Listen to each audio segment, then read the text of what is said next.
Bien. No sé ustedes, pero a mí de vez en cuando tengo tiempo, cuando puedo, me gusta mirar alguna película. Y vieron que hay películas que terminan y terminan. Y hay otras películas donde hay algún pequeño detalle que nos hace suponer que la historia puede continuar. A veces los que hacen la película dejan ese pequeño detalle y ven. Si la primera se vende, hacemos otra. Y después hacemos otra y otra y otra. Y al final, la segunda película por ahí zafa y la tercera ya. Y la cuarta es mala. Pero bueno, como sigue vendiendo, siguen forzando y siguen forzando. Cuando nuestro Señor Jesús murió, a muchos les hubiera gustado que ese fuera el fin de la película, que la historia no siguiera.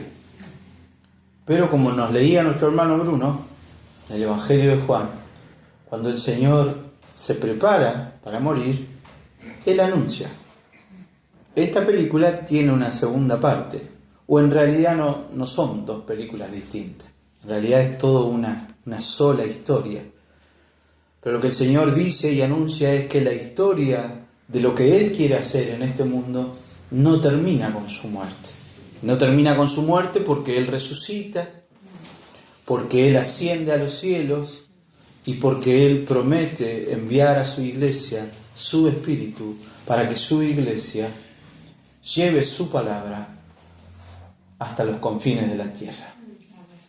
De esa historia vamos a empezar nosotros a leer hoy, que comienza esa segunda parte de la historia, o ese segundo capítulo de la historia, en el libro de los Hechos.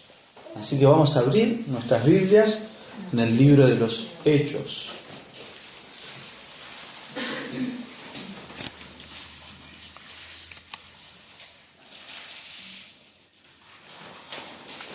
Vamos a leer hoy los primeros 5 versículos del libro de los Hechos. Hechos 1, del verso 1 al verso 5. El libro de los Hechos nos cuenta a nosotros una historia, o nos cuenta la historia, acerca de cómo los seguidores del Señor cumplieron con la misión que el Señor les dejó. Antes de irse, antes de subir a los cielos, Jesús dejó a sus seguidores una misión y una promesa. Jesús les dijo: lleven, anuncien el Evangelio, anuncien lo que yo les he enseñado, hagan discípulos hasta el fin del mundo. Tenían un problema ellos. ¿Cuál era el problema? Eran apenas un puñado de personas. Y a apenas un puñado de personas, Jesús les dice: sacudan el mundo con mi palabra. Y para que ustedes puedan hacer eso, ustedes solos no pueden. Para que ustedes puedan hacerlo, yo les prometo que no los voy a dejar solos, sino que iré al Padre y les enviaré mi Espíritu. Y ese Espíritu es el que va a permitir a la iglesia cumplir con la misión que el Señor le encomendó. Leemos la palabra del Señor. Vamos a leer hoy lo que se conoce como el prefacio del libro de los Hechos, la introducción. ¿Qué son esos primeros 5 versos? Y dice: en el primer tratado, oh Teófilo, hablé acerca de todas las cosas que Jesús comenzó a hacer y enseñar hasta el día en que fue recibido arriba, después de haber dado mandamientos por el Espíritu Santo a los apóstoles que había escogido, a quienes también, después de haber padecido, se presentó vivo con muchas pruebas indubitables, apareciéndoseles durante 40 días y hablándoles acerca del reino de Dios. Y estando juntos, les mandó que no se fueran de Jerusalén, sino que esperasen la promesa del Padre, la cual les dijo: oísteis de mí. Porque Juan ciertamente bautizó con agua, mas vosotros seréis bautizados con el Espíritu Santo dentro de no muchos días. Amén. Hasta ahí la palabra del Señor. En el pasaje que nosotros leemos hoy vamos a ver cuál es la misión que la Iglesia ha recibido, cuál es la promesa que la Iglesia ha recibido y cuál es el fundamento y el sostén para que la Iglesia cumpla con ese mandato que su Señor le ha dado hace ya más de 2000 años, que sus apóstoles y discípulos estuvieron dispuestos a seguir, que nuestros hermanos en la fe estuvieron dispuestos a seguir en los últimos 2000 años, y que si nosotros somos creyentes, también estamos dispuestos a seguir.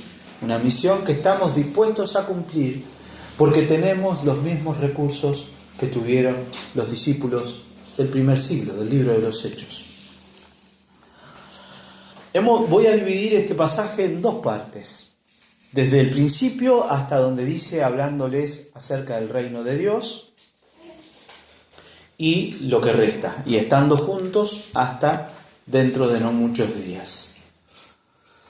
Nosotros tenemos que entender algunas cosas primero, antes de empezar a leer esto. Primero, ¿qué tipo de texto es el que nosotros vamos a estar leyendo? Es un texto narrativo, es una historia, una historia que pasó. Nosotros en la Biblia tenemos que discernir entre distintos tipos de texto, ¿no? Cuando la Biblia usa poesía, tenemos que entenderlo de una forma. Cuando la Biblia cuenta una historia, tenemos que entenderla de otra forma. Y a su vez, cuando la Biblia cuenta historias, Jesús contó historias que no sucedieron. Las contaba para ilustrar una verdad. Por ejemplo, la parábola del sembrador. Sucedió en la realidad. Jesús no está refiriéndose ahí a un evento específico. Está refiriéndose a algo que sí, que sucedía, pero no es algo específico. Esa historia no sucedió de manera literal. Pero hay hechos que están contados en la Biblia que sí son hechos históricos. Entonces, todo lo que nosotros leemos hoy sucedió. Nosotros tenemos que leerlo desde esa perspectiva. Todo lo que ha sucedido acá, todo lo que está contado acá, es algo que sucedió. El libro de los Hechos es una narración de un tipo especial. Es muy difícil ponerla en una categoría de texto. Es una narración histórica, pero es una narración histórica teológica, porque el protagonista de este libro es Dios mismo. Este libro se llama el libro de los Hechos de los Apóstoles. Ustedes saben que los nombres se les fueron poniendo después. El autor no escribía y no le ponía un título. Alguien le eligió un título, ¿no? Y se decidió llamar a este libro el libro de los Hechos de los Apóstoles. Quizás sería más apropiado llamarlo el libro de los Hechos del Espíritu Santo. Porque si hay algo que une al libro desde el primer al último capítulo, es Dios obrando a través de cada uno de los que están acá.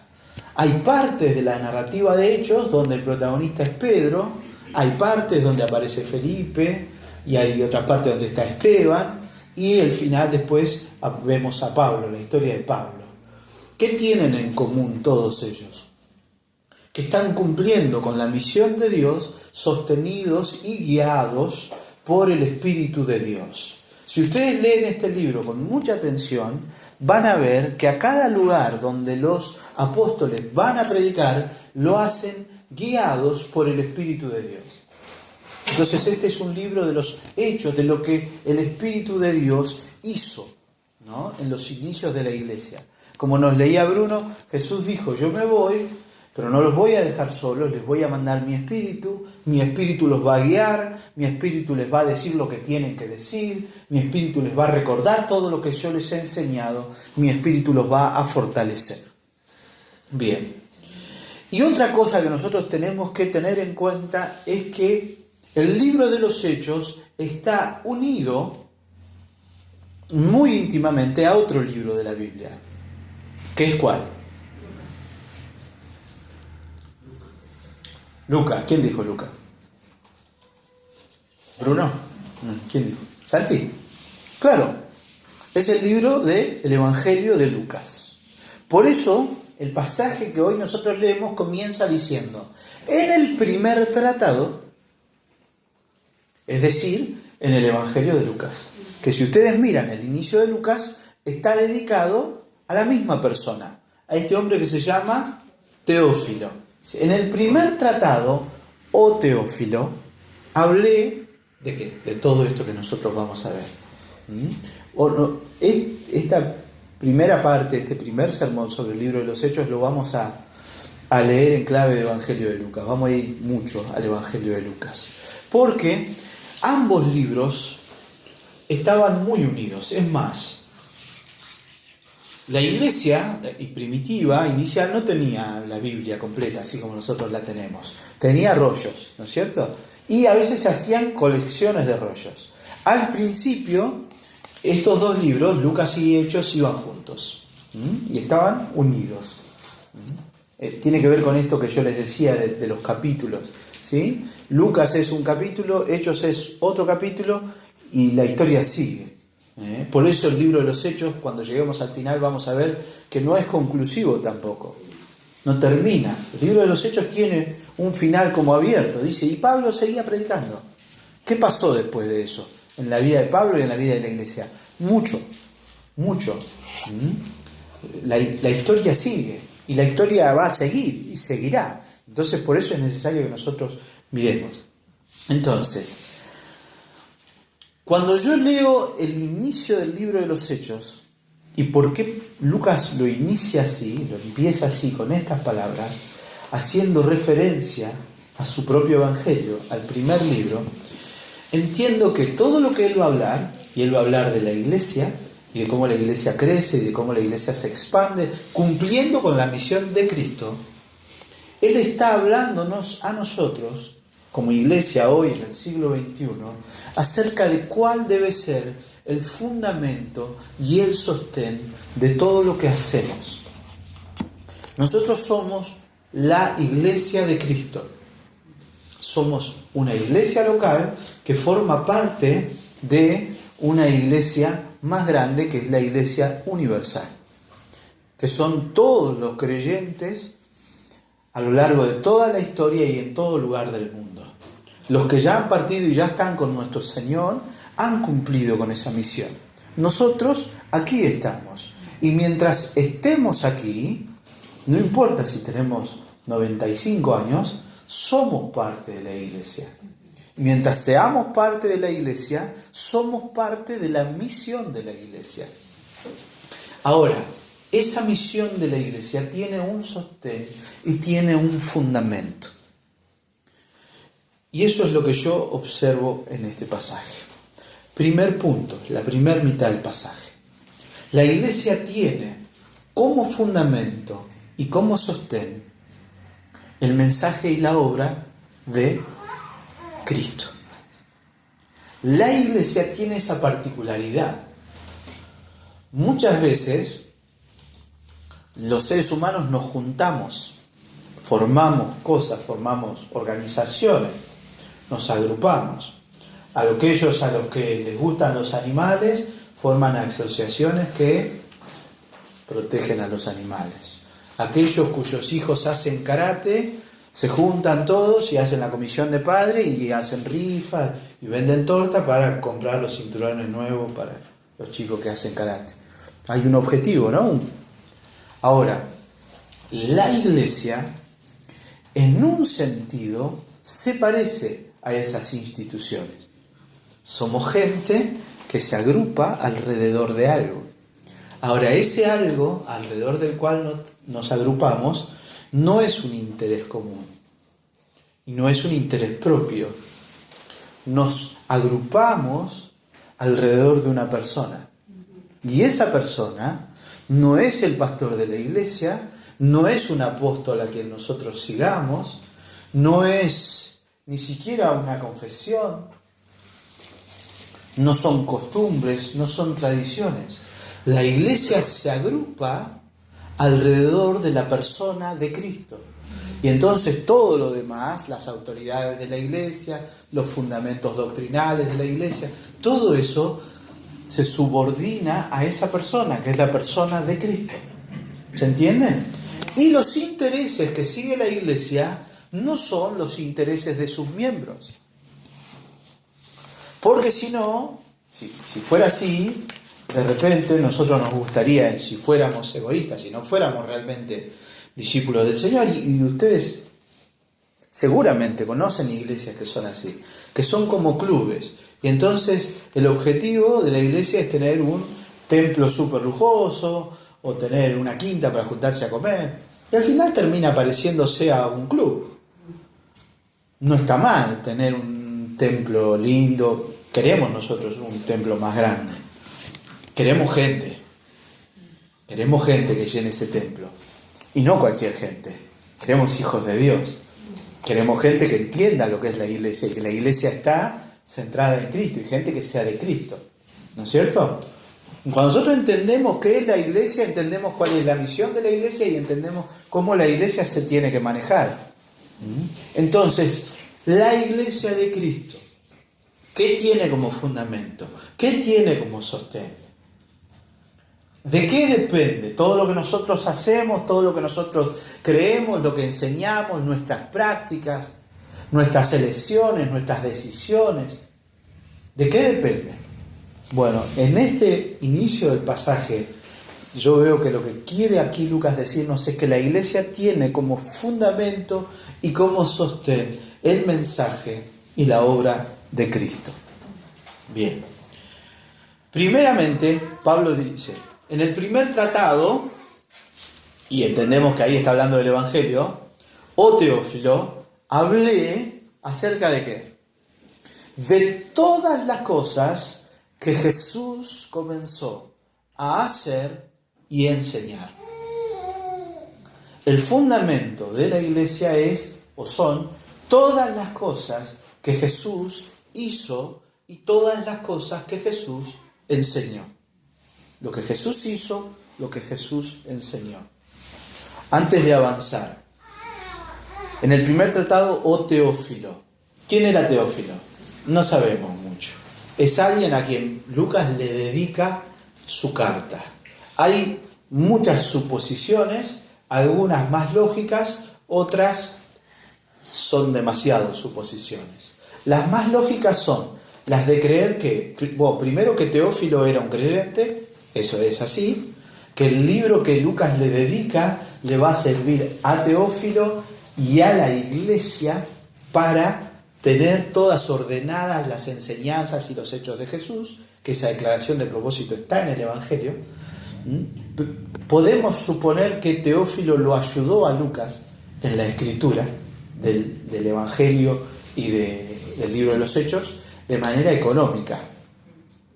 Digamos, lo recibió en su casa, le dio los medios para que Lucas de repente pudiera dedicar el tiempo necesario a escribir el Evangelio y escribir el libro de los Hechos. Sí sabemos que Lucas no era un discípulo del Señor de los primeros tiempos.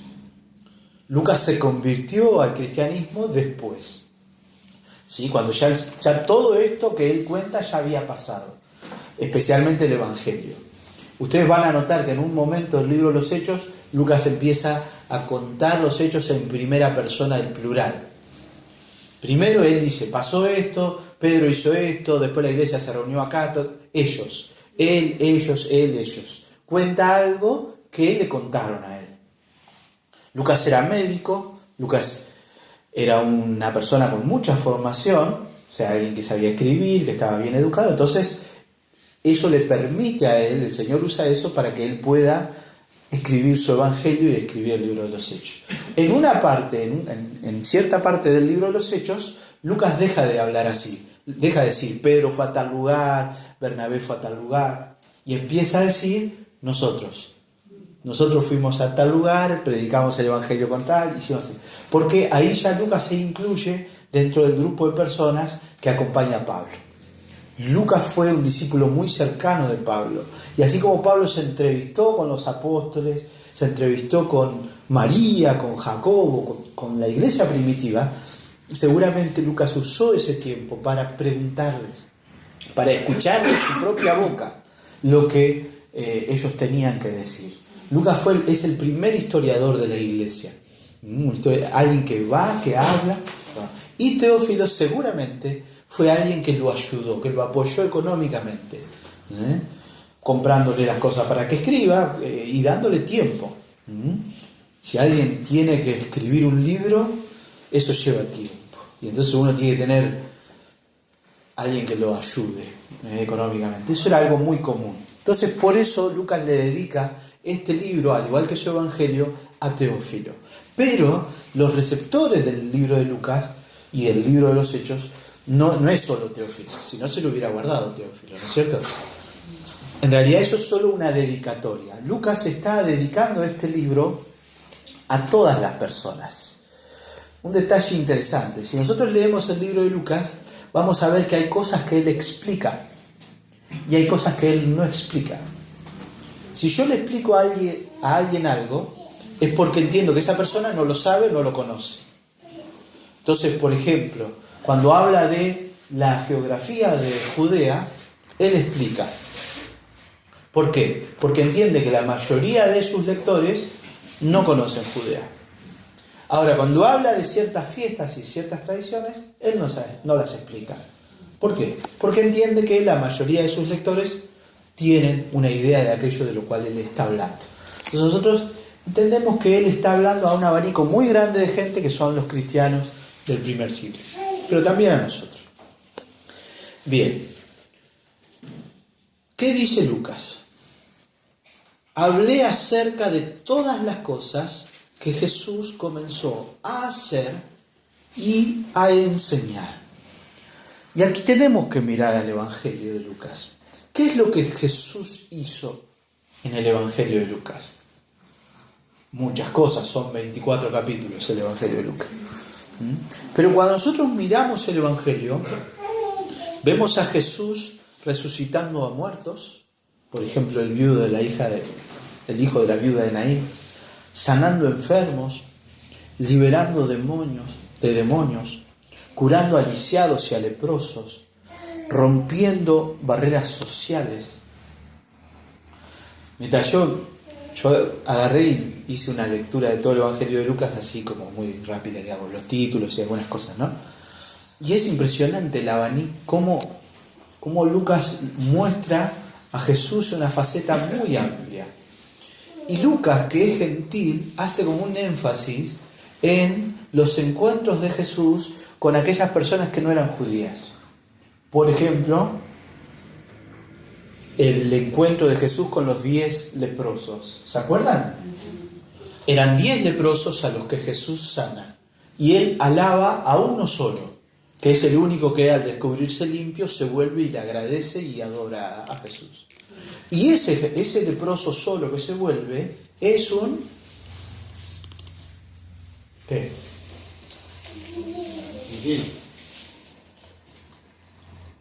Y peor que un gentil, es un samaritano. Que nosotros sabemos que había enemistad. Entonces vemos a todo lo que Lucas nos cuenta, nos muestra a un Jesús que vino a traer el reino de Dios a esta tierra. Y las señales de que Él venía a instaurar el reino tenían que ver con lo que Él hacía. ¿Se acuerdan cuando Juan el Bautista le manda a preguntar y le dice, pregúntenle, ¿Él es el que nosotros estábamos esperando o todavía falta? Hay que esperar a otro. ¿Qué dice Jesús? ¿Sí o no? No dice nada. Él dice, vayan y díganle a Juan. Los ciegos ven, los cojos caminan, los presos son liberados, los cautivos son liberados. Eso vino a ser Jesús. Jesús vino a traer el reino de Dios a nuestro mundo. La enseñanza de Lucas está enfocada en el mensaje de Jesús, y el mensaje de Jesús es ese: el reino se ha acercado Y nosotros, porque el reino se ha acercado, tenemos que actuar de una determinada forma. Ahora vamos a ver. Entonces, todo el Evangelio de Lucas nos habla de lo que Jesús hizo. Jesús sanó, Jesús liberó, Jesús resucitó a muertos, etc. ¿Y qué más hizo Jesús? Lo más importante que hizo Jesús fue entregar su vida por nosotros en una cruz. Si ustedes miran el Evangelio de Lucas, así de forma panorámica, van a ver que Lucas cuenta, cosas. Y en cada capítulo hay 2, 3, 4 cosas, ¿no? Hasta que se va acercando, el último tercio del Evangelio de Lucas es los últimos tiempos del Señor Jesús. Cuando Lucas empieza a contar el hecho más importante en la vida del Señor, la narración se ralentiza, se hace más. Lo mismo pasa en el libro de los Hechos. En Hechos hace lo mismo Lucas. Cuando él se enfoca en lo importante, como que se pone más detallista, como que la narración se vuelve más lenta. Vamos a ir, por ejemplo, a Lucas capítulo 4.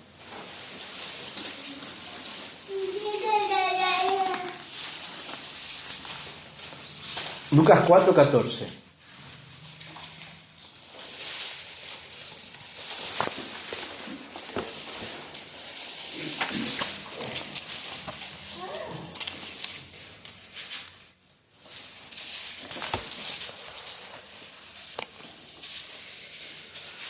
Vamos a leer del 14 al 21. Y fíjense lo que dice. Y acá está hablando de lo que Jesús hizo. Y Jesús volvió en el poder del Espíritu a Galilea y se difundió su fama por toda la tierra de alrededor. Y enseñaba en las sinagogas de ellos y era glorificado por todos. Vino a Nazaret, donde se había criado, y en el día de reposo entró en la sinagoga conforme a su costumbre y se levantó a leer.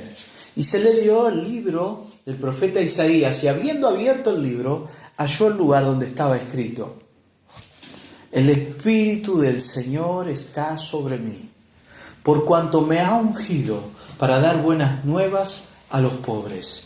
Me ha enviado a sanar a los quebrantados de corazón, a pregonar libertad a los cautivos y vista a los ciegos, a poner en libertad a los oprimidos, a predicar el año agradable del Señor. Y enrollando el libro, lo dio al ministro y se sentó. Y los ojos de todos en la sinagoga estaban fijos en él. Y comenzó a decirles: Hoy se ha cumplido esta escritura delante de vosotros. Por eso Lucas dice: en el primer tratado yo te hablé de lo que Jesús hizo y de lo que Jesús enseñó. ¿Qué enseñó nuestro Señor? Cuando Jesús hablaba del Evangelio del Reino, Él establecía una relación muy cercana con que el reino de Dios hubiera venido y una actitud que la gente tenía que tener ante eso. Si el reino de Dios se ha acercado a nosotros, nuestra respuesta, ¿cuál debe ser? Arrepentirnos. El mensaje de Jesús fue principalmente un llamado al arrepentimiento. Y eso en Lucas se hace muy evidente. Y en el libro de los Hechos se va a ver lo mismo. Siempre. Cada vez que en algún lugar se predica el Evangelio, la respuesta inicial del hombre debe ser el arrepentimiento. La cercanía del reino de Dios. Que el reino de Dios se comienza a establecer en esta tierra implica para nosotros la necesidad de arrepentirnos. Porque el reino de Dios se establece en corazones arrepentidos. Si ustedes miraron el videíto que yo les mandé ayer, ¿lo miraron o no? Hay no voy a hablar de eso todavía hoy, pero hay como un paralelismo y es muy importante. La fe del antiguo pacto, ¿dónde se vivía? En el templo.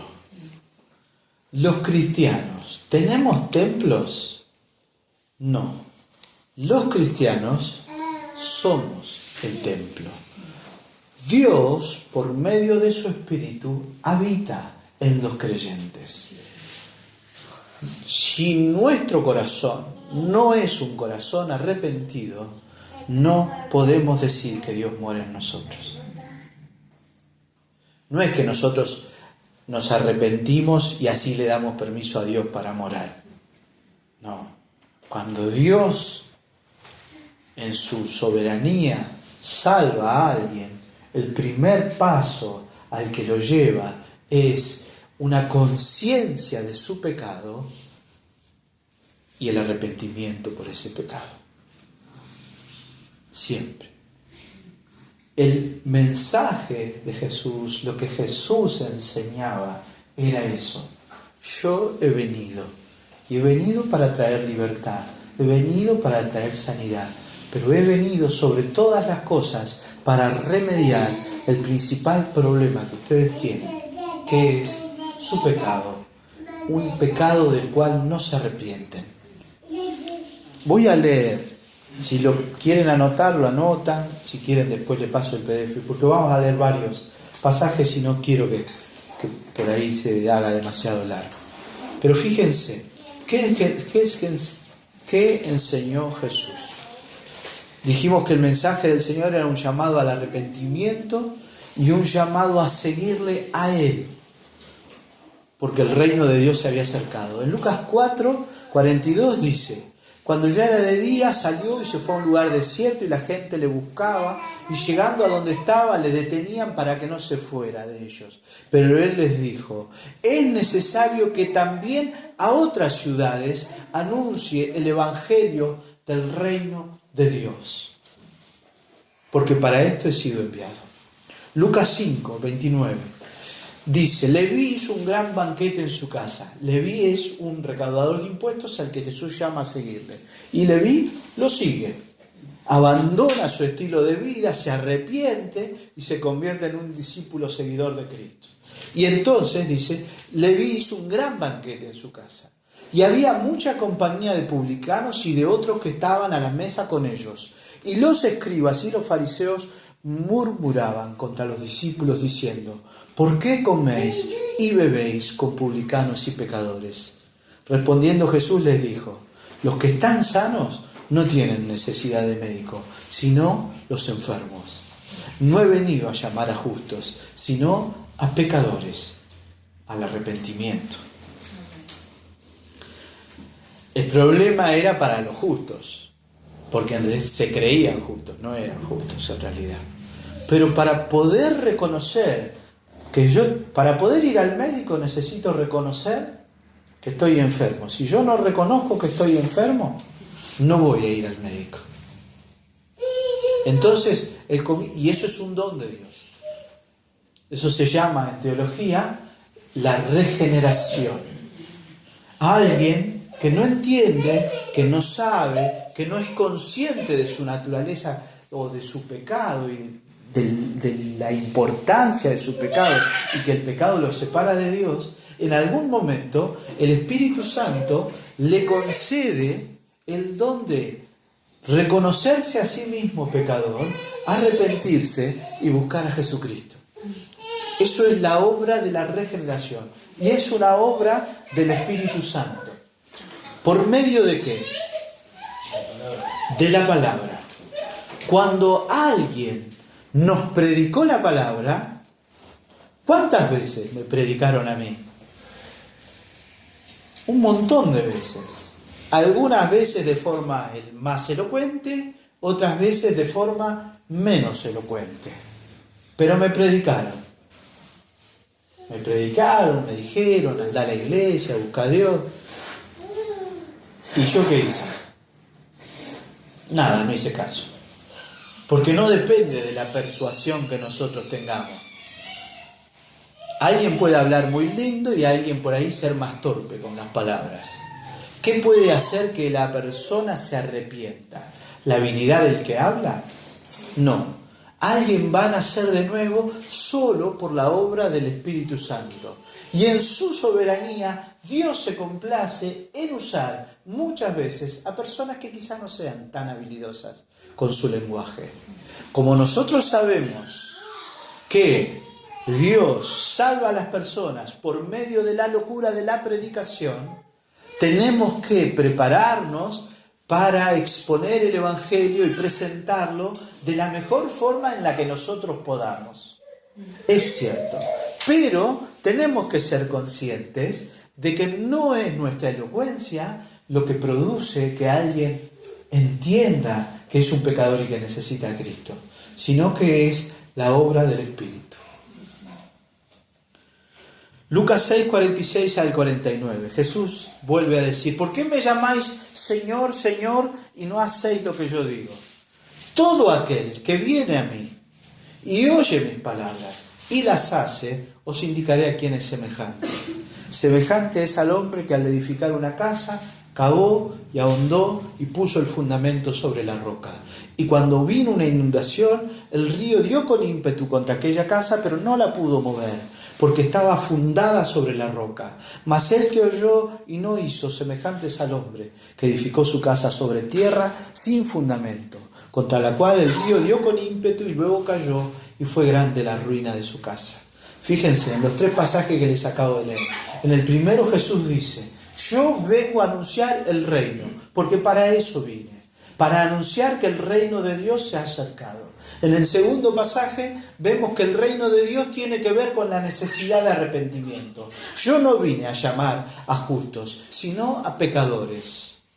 Y esos pecadores, cuando Jesús los llama, tienen que obedecer. Por eso Jesús dice: si alguno me escucha, y me escucha nomás, y dice, qué lindo lo que dice Jesús, es como un hombre que hizo su casa sobre la arena.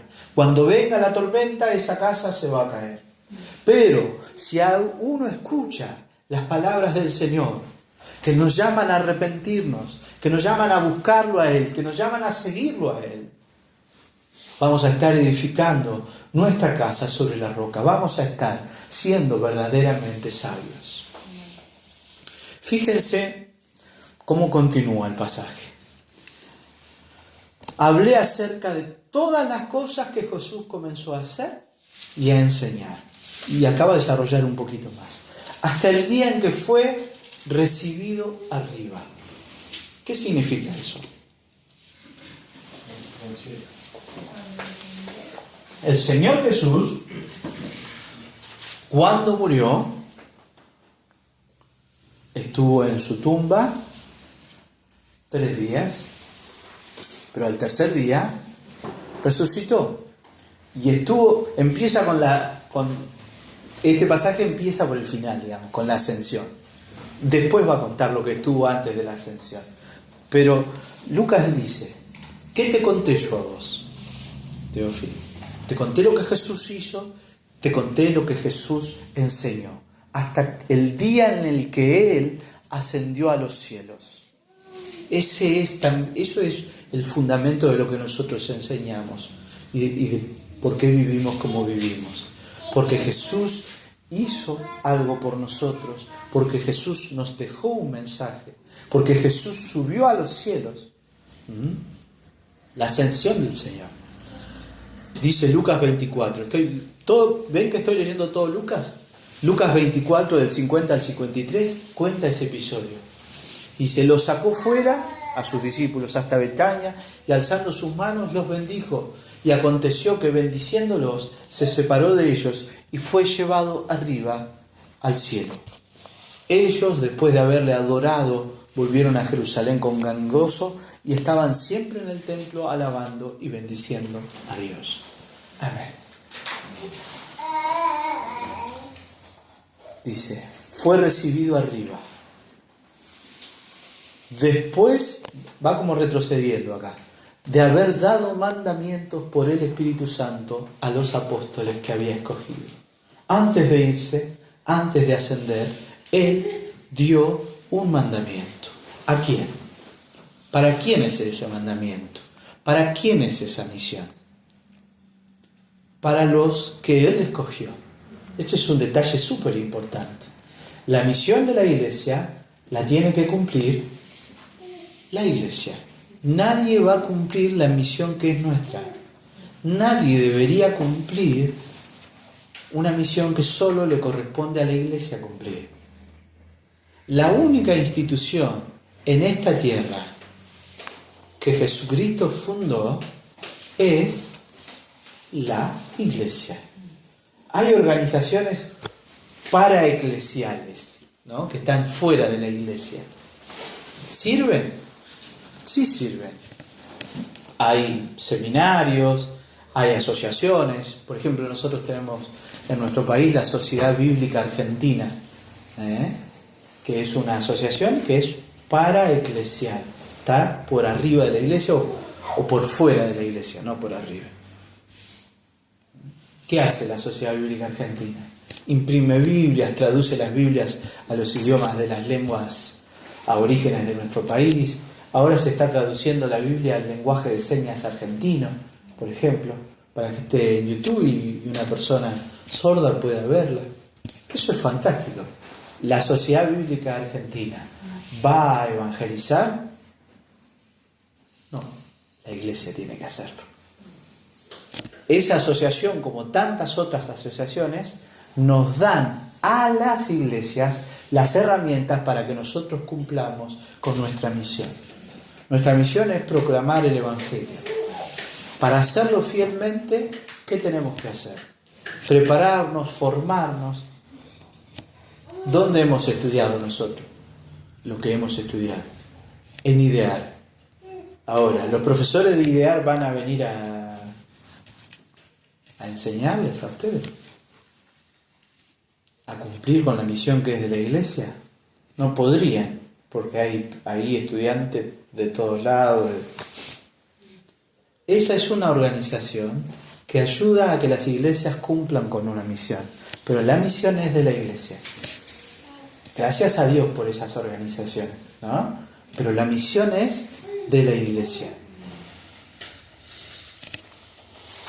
Fíjense, este sí, mírenlo. Lucas 24. Vamos al final de Lucas. Lucas 24.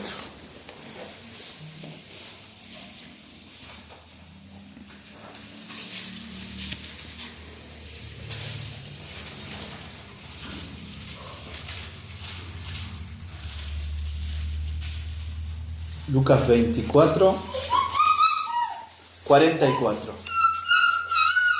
Del 44 al 49 vamos a leer. Y acá vamos a ver la elección de los apóstoles y la misión que Jesús les entrega. Leo. En algunas frases voy a hacer énfasis, las voy a pronunciar de forma distinta para que nosotros veamos. El énfasis siempre es añadido, ¿no? Y les dijo: estas son las palabras que os hablé, estando aún con vosotros, que era necesario que se cumpliese todo lo que está escrito de mí en la ley de Moisés, en los profetas y en los salmos. Entonces les abrió el entendimiento para que comprendiesen las escrituras y les dijo: así está escrito, y así fue necesario que el Cristo padeciese y resucitase de los muertos al tercer día. Y, énfasis, que se predicase en su nombre el arrepentimiento y el perdón de pecados en todas las naciones, comenzando desde Jerusalén. Y vosotros sois testigos de estas cosas. He aquí, yo enviaré la promesa de mi Padre sobre vosotros, pero quedaos vosotros en la ciudad de Jerusalén, hasta que seáis investidos de poder desde lo alto. La misión de la iglesia es anunciar, proclamar la necesidad del arrepentimiento de pecados. Y que si una persona se arrepiente de sus pecados y los confiesa y mira a Cristo, ¿qué anunciamos? el perdón de pecados. Si no hay arrepentimiento, ¿qué hay? Condenación. Aquel que no se arrepiente de sus pecados, permanece culpable de sus pecados. Aquel que reconoce su pecado y que quiere limpiar su pecado por sí mismo, se limpia y se vuelve un hijo de Dios. No, tienen que decir ustedes, no hay forma en que una persona se limpie sola. La única forma de recibir el perdón de nuestros pecados es creer en todo lo que Jesús hizo, en todo lo que Jesús enseñó. ¿Qué hizo Jesús? Murió por nosotros, resucitó, ascendió, prometió volver. ¿Qué hizo Jesús? Eso. ¿Qué dijo Jesús? ¿Qué enseñó Jesús? Arrepiéntanse, crean en mí, síganme a mí. Si ustedes no me siguen a mí, no están vivos. Yo soy el camino y la verdad y la vida. Y nadie viene al Padre sino por mí. Por tal iglesia, por escuchar a tal predicador, por poner tanta plata. No. Por Jesús. Por caminar hasta tal lado, por prender velas.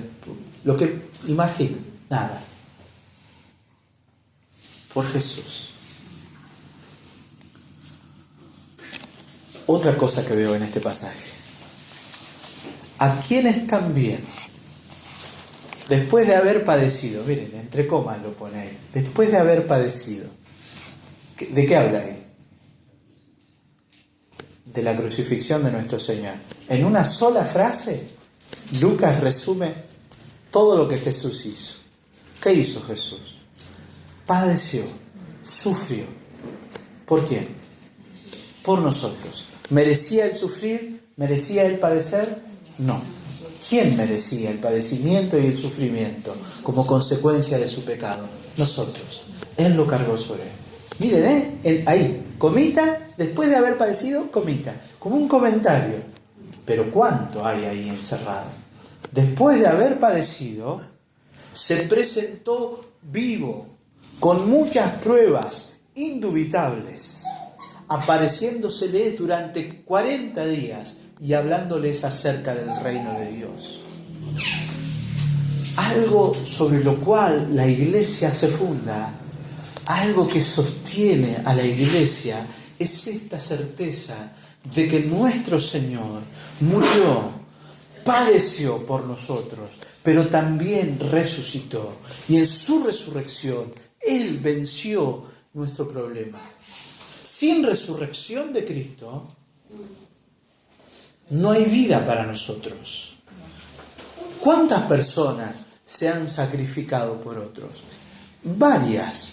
No es normal, no es común. Pero ¿quién puede entregarse a sí mismo a la muerte y vencerla y resucitar? El único que lo hizo fue nuestro Señor Jesús. Les leo Lucas 24 del 36 al 43. Mientras ellos aún hablaban de estas cosas, Jesús se puso en medio de ellos y les dijo: paz a vosotros. Y entonces, espantados y atemorizados, pensaban que veían espíritu. O sea, al principio pensaron, este no es Jesús, es un fantasma. Pero Él les dijo: ¿por qué estáis turbados y vienen a vuestro corazón estos pensamientos? Mirad mis manos y mis pies, que yo mismo soy. Palpad y ved, porque un espíritu no tiene carne ni huesos, como veis que yo tengo. Y diciendo esto, les mostró las manos y los pies. Y como todavía ellos, de gozo, no lo creían y estaban maravillados, les dijo: ¿tenéis algo de qué comer? Y entonces le dieron parte de un pez asado y un panal de miel, y él lo tomó y comió delante de ellos. Los discípulos fueron testigos presenciales de que Jesús, su Jesús, al que habían visto morir, había resucitado en serio. Difícil de creer, no es tan fácil. Ellos les costó eso, pero lo vieron, lo tocaron. Y miren ustedes, me estoy adelantando, pero de acá a unos capítulos nosotros vamos a ver a una persona que cuando le estaban pegando a Jesús y lo estaban condenando, le dijeron, ¿vos no sos de los que andaban con Jesús? Y esa persona dijo, no, yo no, nada que ver. 3 veces. ¿Quién era? Pedro. Ese mismo Pedro que lo negó, 1 mes y pico después, se va a parar delante de una multitud y va a decir, convencido de que su Señor está vivo, porque Él lo ha visto, Él lo ha tocado, Él ha hablado con Él y el Señor le ha encomendado apacentar a sus ovejas. Ese mismo Pedro se levanta delante de una multitud y va a proclamar que si ellos no creen en el Jesús que ellos mismos mataron, pero que resucitó para vencer a la muerte, si ellos no creen, están condenados. Y ese mismo Pedro va a estar dispuesto a dar su vida en sacrificio por eso, por el Evangelio. Pedro muere de la misma forma que el Señor, crucificado. Y cuando lo van a crucificar, dice la tradición, no la Escritura. Pedro dice, no soy digno de morir como mi Señor, no soy digno. Y lo crucifican cabeza abajo.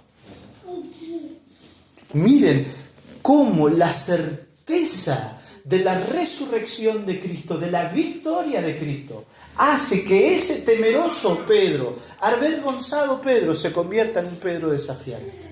Y eso fue así para todos los discípulos. Ellos vieron morir a Jesús, pero lo vieron resucitar y estuvieron con Él y comieron con Él. Los fantasmas no comen. Me adelanto un poquito. El versículo 4, que es la segunda parte, dice estando juntos, ¿no? Esa expresión, estando juntos, traducida literalmente sería compartiendo la sal, que es una forma de decir comiendo. Jesús comió con sus discípulos, estuvo cerca, ellos lo vieron. Juan, en su primera carta, dice, lo que hemos visto, lo que hemos oído, lo que hemos palpado respecto al verbo de vida, eso os anunciamos. Ellos vieron al Jesús resucitado, ellos lo abrazaron, ellos lo tocaron y con esa convicción cumplieron su misión. ¿Y qué anunciaba el Señor Jesús? El reino de Dios. Jesús vino a anunciar el reino de Dios. ¿Qué es el reino de Dios? Que Él reine en la vida de los suyos, que Él reine en sus corazones. Y cuando Jesús es establecido como Rey sobre nuestras vidas, nuestro ego, nuestro orgullo, nuestro pecado son destronados.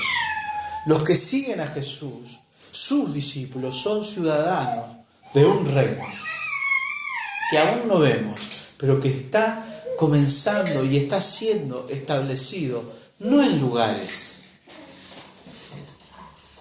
sino en gentes. Por eso Jesús dijo, mi reino no es de este mundo. Yo no estoy interesado en tener palacios, en tener territorios, en tener posesiones.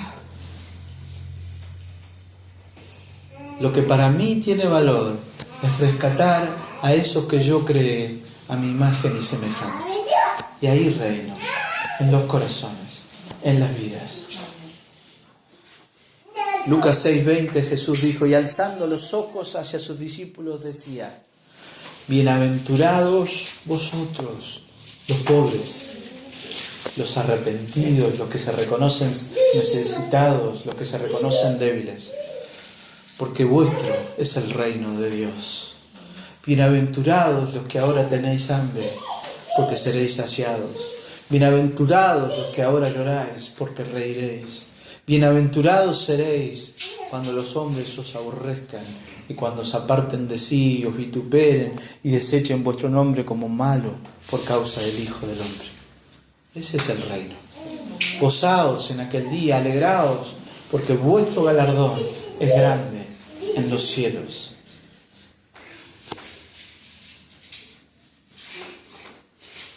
Lo que vemos entonces en estos versículos es que la iglesia de Jesús tiene como fundamento de todo lo que hace, de todo lo que enseña y de todo lo que vive al mismo Jesús.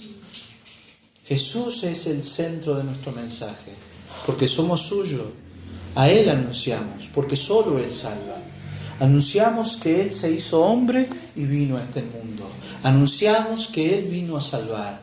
Anunciamos que su muerte en la cruz es el pago por nuestros pecados. Anunciamos que su resurrección es la victoria sobre el pecado y la muerte. Lo anunciamos a Él, porque la iglesia es de Él. La iglesia tiene una misión y un mensaje que Él le dio. Y anunciamos el Evangelio del arrepentimiento de pecados y del perdón de pecados en Jesucristo. Segunda parte. La iglesia tiene como fundamento y sostén la promesa del Espíritu Santo. La iglesia no depende de los pastores, de los maestros, de los eruditos, de las capacidades humanas. La iglesia depende del Espíritu Santo de Dios. Por eso Jesús dijo: las puertas del Hades no prevalecerán contra ella. Si la iglesia dependiera de las capacidades humanas, habría hace ya tiempo desaparecido. ¿Por qué la iglesia, cuanto más es perseguida, más crece? Porque se vuelve más dependiente de Dios. La iglesia tiene como su fundamento y como su sostén el Espíritu Santo de Dios. Porque es el Espíritu el que mora en cada uno de aquellos que son parte de la iglesia. Dice la segunda parte: y estando juntos les mandó que no se fueran de Jerusalén, sino que esperasen la promesa del Padre, la cual les dijo: oíste de mí. Esperen la promesa, esperen al Espíritu Santo. No quieran ir ahora a hacer aquello para lo cual no están capacitados. Nuestra capacidad para cumplir con la misión de Dios no depende ni de nuestra preparación, ni de nuestras habilidades, ni de nuestra supuesta piedad. Alguien no se va a convertir porque yo esté orando 5 horas antes de predicarle. Si puedo estar orando, mejor. No estoy diciendo que no hay que orar. Oramos y pedimos misericordia. Pero a veces nosotros tenemos esa tendencia a pensar que Dios no obra, que somos nosotros los que tenemos la capacidad de cumplir con la misión de Dios. Y es el trabajo de Dios, de principio a fin. Y es la misión que Dios nos dio, y es el Espíritu de Dios el que obra. Entonces, en nuestra oración no nos hacemos más poderosos. En nuestra oración nos hacemos más dependientes de Dios, de su guía, de lo que Él quiere llevarnos a hacer. El Señor les da un mandamiento que es una promesa y es un pedido de confianza en Él. Y lo hace en el contexto ese que yo les decía, de comer juntos. El verbo estando juntos ahí es sinalizo, compartir la sal, literalmente. En ese contexto, estando ahí reunidos cerca de Jesús, los discípulos dicen: confíen en mí. Yo sé que la misión que les encomiendo es difícil, pero confíen en mí. Yo no les dejo solos. Yo les voy a dar mi Espíritu. Es necesario que yo me vaya para que el Espíritu venga. ¿Cuál es el mandamiento que Jesús les da? Que no se vayan de Jerusalén, que esperen. Ellos necesitaban esperar el cumplimiento de esa promesa. Jesús dijo: me seréis testigos en Jerusalén, en toda Judea, Samaria y hasta los confines de la tierra. Pero primero esperen en Jerusalén. Tenían que esperar, tenían que recibir la capacidad del Espíritu Santo, si no, no podían. Y es interesante porque a lo largo de todo el libro de los Hechos, nosotros vamos a ver la promesa de Dios cumpliéndose cuando Dios junta alrededor de sí un pueblo compuesto por personas de toda lengua, tribu y nación. Pero el Evangelio comienza siendo predicado en Jerusalén. En Jerusalén. Todo empieza ahí. Y si ustedes observan en su lectura del libro de los Hechos, van a ver que hay un patrón que se va a repetir una y otra vez. El Evangelio anunciado a los judíos, y cuanto mayor rechazo de los judíos hay, mayor cantidad de gentiles va a haber. Y entonces el pueblo que Dios ha comprado se va a ir conformando así. Porque ser parte del pueblo de Dios no es algo que nos venga de nacimiento, sino que tiene que ver con arrepentirnos de nuestros pecados y recibir el perdón de pecados en Cristo. Y ese perdón de pecados no es solo para los judíos. Jesús en la cruz lo hizo disponible para todos los hombres. Y la promesa es que ellos no solo van a ser bautizados con agua como Juan, sino que van a ser bautizados con el Espíritu Santo.